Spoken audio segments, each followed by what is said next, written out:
Head külalised, sõbrad, kes te olete täna siia tulnud. Suvine turismihooaeg pole veel käima läinud ja mul on nüüd tõsiseid raskusi pidada maha üks kakskeelne kõne, aga ma püüan sellega kuidagiviisi hakkama saada.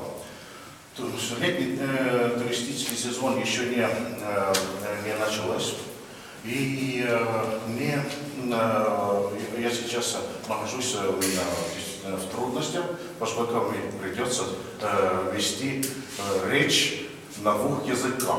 Я постараюсь справиться с этим заданием.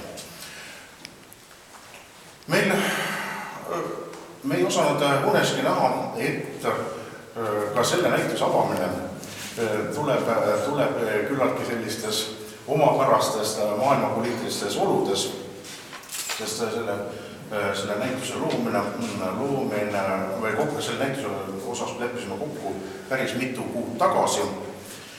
Ja sel ajal tundus maailm kõik olevat nii rahulik, nii arusaadav, nii turvaline.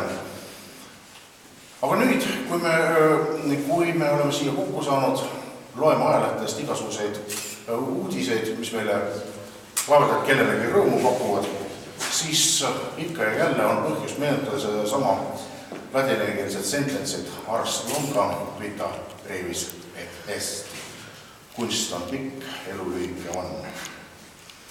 Ja tõesti, kui me hakkame mõtlema, siis materiaalne kultuur, sealhulgas ka kunstiline alaline looming, kestab üle inimpõlvede.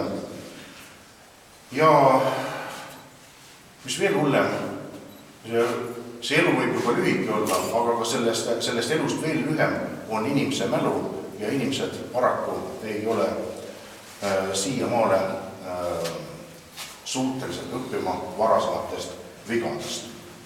Sellega poolest peame me olema tänulikud